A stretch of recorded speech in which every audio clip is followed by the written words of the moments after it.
Et salut! Aujourd'hui je fais une vidéo différente de celle que je fais habituellement. C'est une foire aux questions en gros.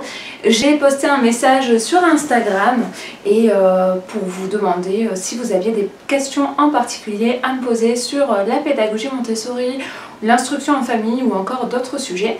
Et donc j'ai eu 2-3 petites questions et je vais y répondre cette semaine dans cette nouvelle vidéo.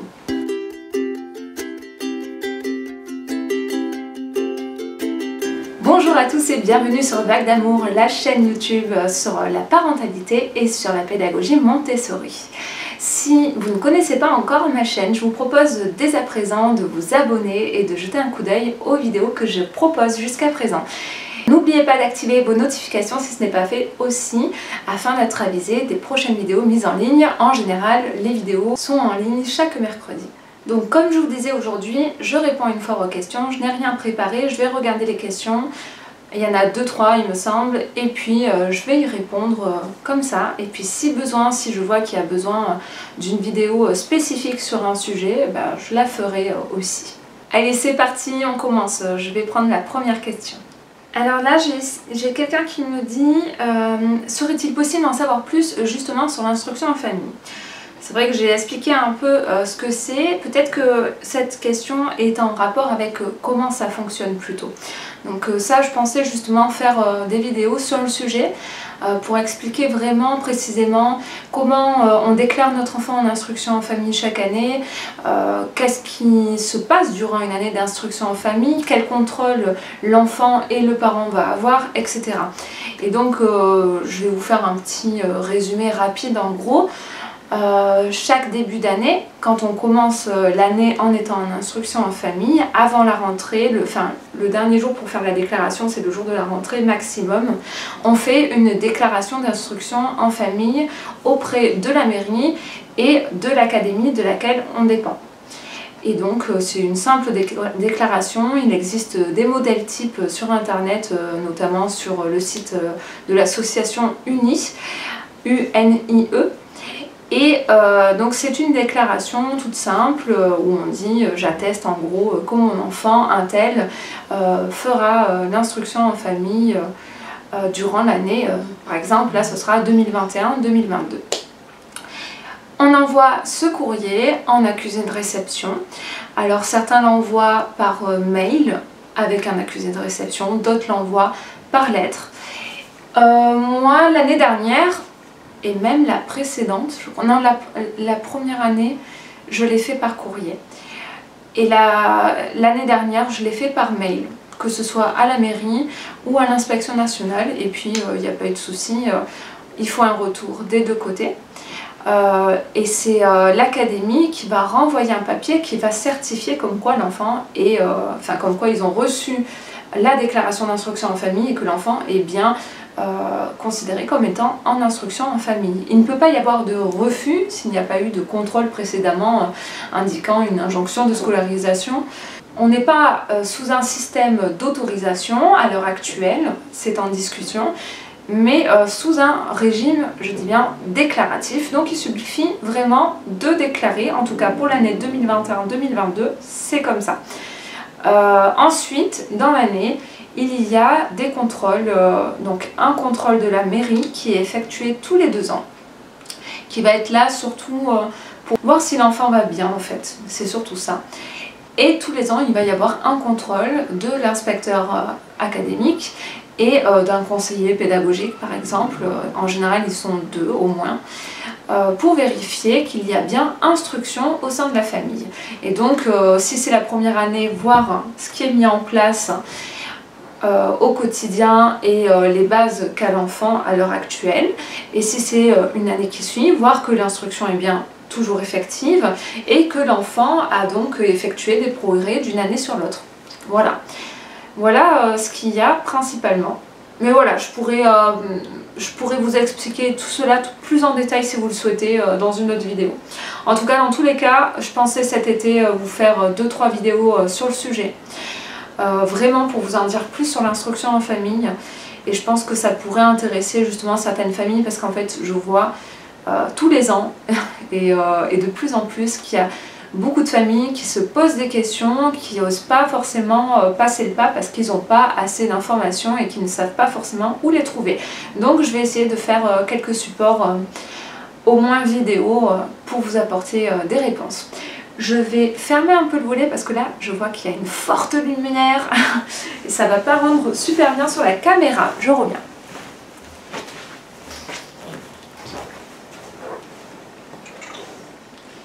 Voilà. Bon, je vais chercher la question suivante.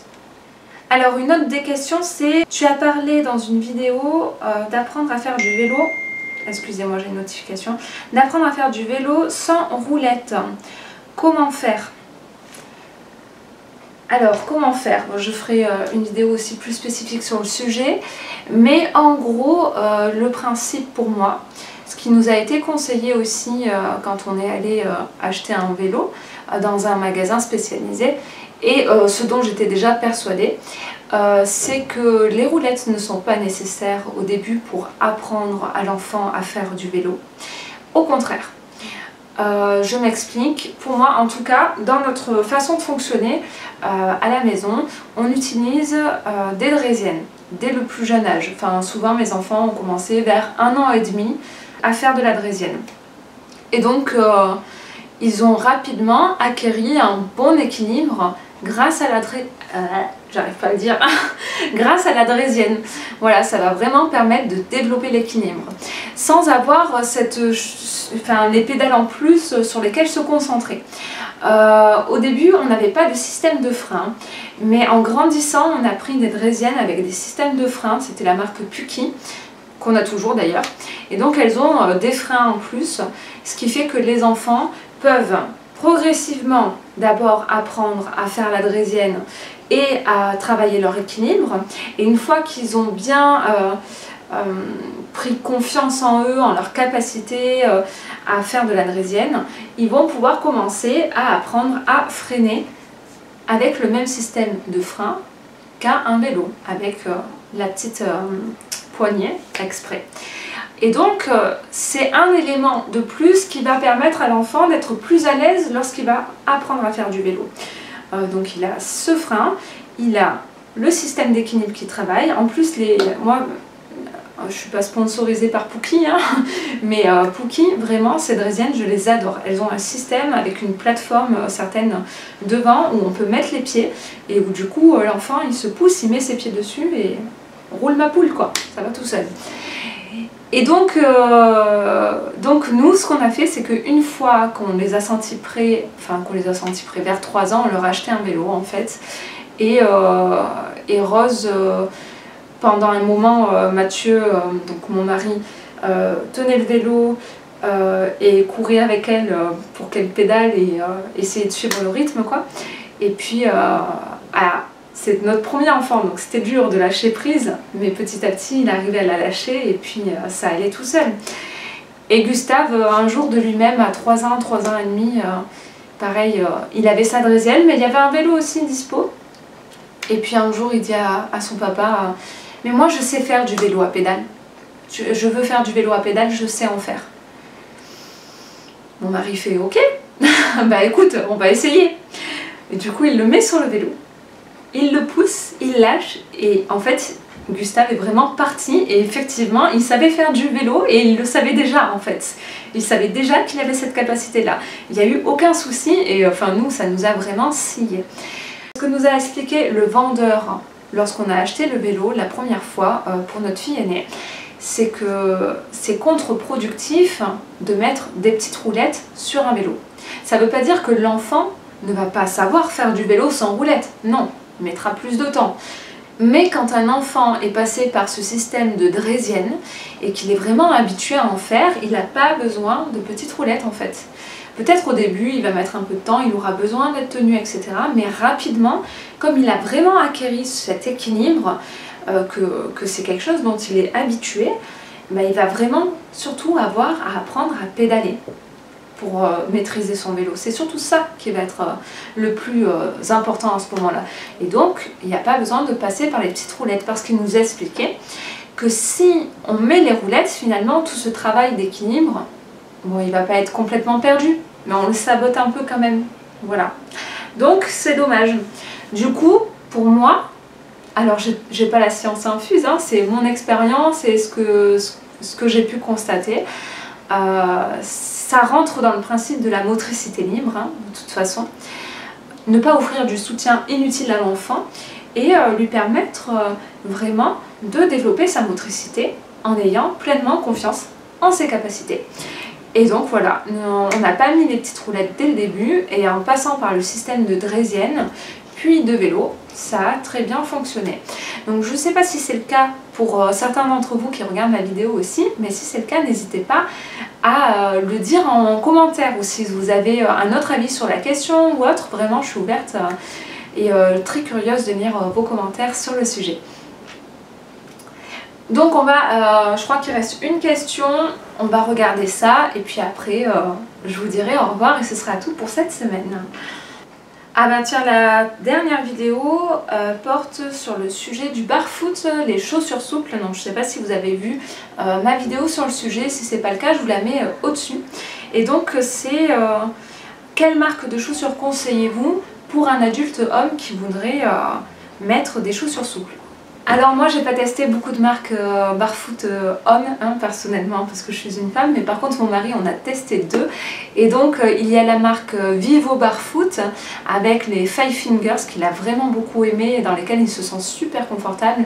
Et alors cette marque c'est assez drôle parce que les orteils sont écartés, donc au début c'est assez déconcertant a priori, c'est une habitude à prendre, mais une fois qu'il a testé ses chaussures vraiment il voulait plus trop les quitter. Donc cette marque a priori, en tout cas testée par mon mari, est très bonne. Et l'autre marque qu'il a testée c'est Grundis, la marque Grundis. Ils font des chaussures très très belles et lui le défaut qu'il a entre guillemets c'est qu'il use rapidement les semelles avec sa façon de marcher. Et Grundis, quand il a acheté, il l'a aussi pris pour ça, c'est que je crois, de mémoire, qu'ils garantissent leurs semelles pendant 3 ans. Donc si jamais les semelles s'abîment dans les 3 premières années, les chaussures peuvent être réparées ou remplacées. Voilà, donc ça c'était super intéressant. Voilà, c'est tout pour aujourd'hui, je n'ai plus de questions, je vous souhaite une très belle journée, j'espère que cette vidéo vous a plu, si c'est le cas, mettez un petit like, si vous avez des questions autres, n'hésitez pas à les poser en dessous de cette vidéo, et puis je vous dis à la semaine prochaine, ciao ciao.